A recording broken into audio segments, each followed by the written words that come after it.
Welcome to our Meet the Candidates interview series. We have Christopher Constant now running for the open seat in downtown Anchorage. How are you? I'm doing great this morning. Hello. Hello. You are one of 6 candidates. Big race. Yeah, it's a really busy field. So what makes you the most qualified candidate for this seat? Well, I have demonstrated my commitment to our downtown community with compassionate effort for the last 10 years. I've put in thousands of hours of volunteer effort to improve our downtown. All right. And if they agree with you and you're elected, what's the first issue you want to address or first action you want to take as an assembly member? Well, you probably need to come in learning a little bit, even though I have a pretty broad understanding of everything that's going on at the assembly. There are 2 areas that I think are primary concerns to the district, 3 really. Crime has been a really big issue in the downtown. Our kind of failing infrastructure and transportation around Gamble and Ingra, A and C streets. And so I want to bring attention to solutions that we've been working on. And then it's really, we need to have a stronger focus on jobs in our economy. So probably the first thing I would like to do on the assembly is get the support and find funding to start a farm on the old Native Hospital site at 3rd Avenue, which would be a working program to help homeless people get engaged and back on their feet, doing something meaningful with their time that can also be productive for the community. A farm in downtown Anchorage. Yeah, and a very aggressive and interesting project. If people hear that and they say, this guy's crazy, he wants to put a farm downtown, Yep. What do you say to that? So, there are a few issues. In the homeless arena, we've been working hard to house the homeless for the last 3 years, at least since Ethan has been on board. And one of the things that's missing from the equation is a strong program to help them become employed and have skills that can provide for themselves to be able to pay their own rents when they're on their feet. And so I say, let's come up with creative solutions to help people get on their feet that also solve other needs. We have a food security issue in our city and in our state. That's one area that we can consistently or constantly improve on. And so I would like to see us be building food security at the same time helping homeless people and creating a new vision for the downtown, which is a place that isn't just where you stuff all of your problems, but instead create solutions. I'd like to get your thoughts on the budget the Assembly just passed. Well, I think that we're challenged right now. Our expenses obviously outstrip our resources. We operate under a tax cap. And when we look at the challenges that are facing us as a city, we have to really focus on, at this time, increasing our public safety, and maintaining our infrastructure, and also ensuring that our schools are well enough funded that our kids are getting a world-class education. And so I think that the budget does a pretty good job of tackling those issues. Do you see any problem areas or something you would have changed? At this point, no. No, at this point, other than I would like to see additional support for job training programs and actually infrastructure investment in the downtown, but we'll get to that. Would you support a sales tax as a way to take some of the tax burden off of property owners? What I have been telling people about that issue is that the only way I'd support a sales tax is if Juneau intends to levy a sales tax on Anchorage, essentially on the state locations that don't have a sales tax. If they pass a sales tax that exempts communities with the local sales tax, then of course we're going to have to pass a sales tax. But at this point, no. I think that that's the most regressive form of taxation. And if you look at how we've been funding our budget, I think that at this time, it's working. What grade would you give the Muni on how it's handling the homeless problem right now? Boy, I would probably give it a B. That there's more that we can be doing. Their efforts are on track. There's more that we can be doing. So do you have some ideas? I know you've already mentioned the farm as well. Yeah, well, while we continue to focus on housing first as a model that works, I think we need to actually spread some of those units of supportive housing across the municipality, not just in the 40 acres surrounding the Emergency Services Center.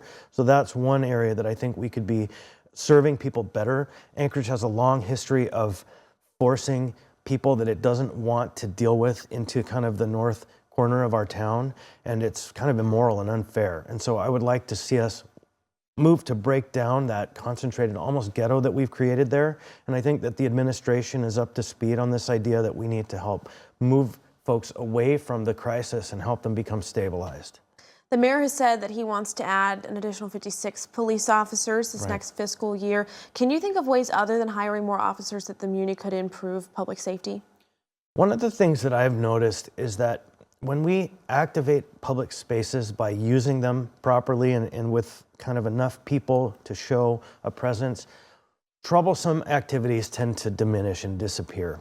And so, for example, one project that I'm working on right now is to create in the Chester Creek Greenbelt a place that people are pretty concerned about, a new trail markation system like mileposts. And in fact, that's in the bond this year for the Parks and Rec, so that if you're on the trail system and you have an emergency situation, you can call 911 and tell them, I'm at milepost 2.75, so that they can find you. Because at this point, there's very limited actual ability to communicate how and where you are.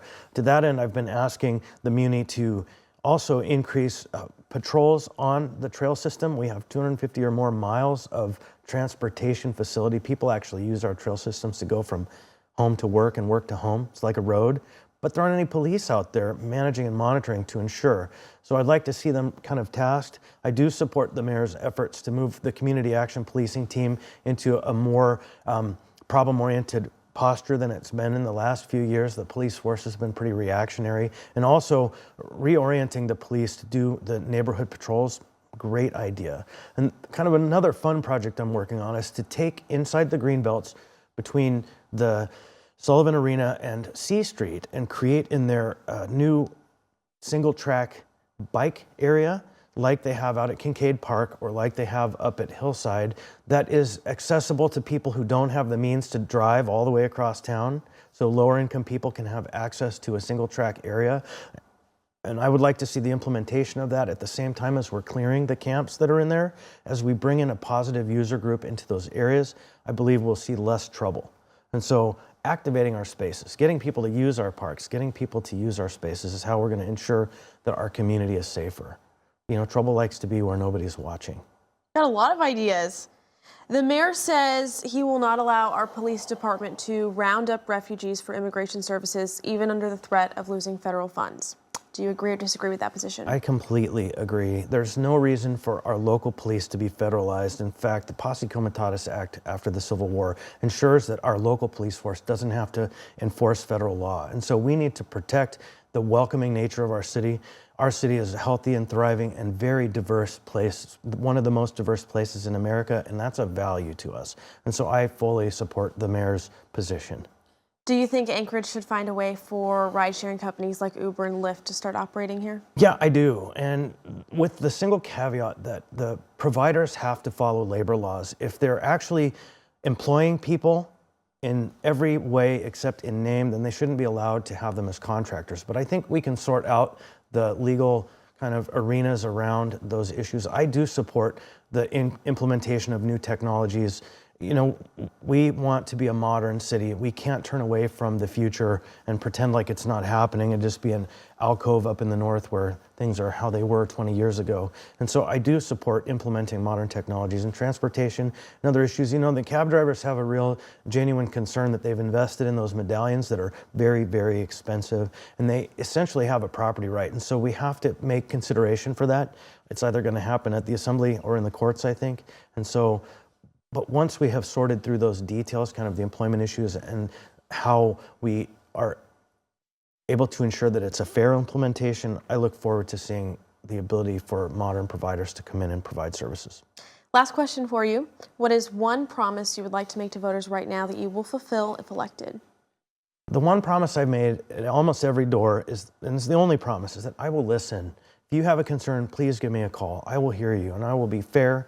I will not be arbitrary or capricious, and I'll work really, really, really hard. I'll work as hard as anyone they've ever seen on that assembly. All right, Christopher Constant running for the open seat in downtown Anchorage. Thank you for your time. It was Best great. of luck. All right.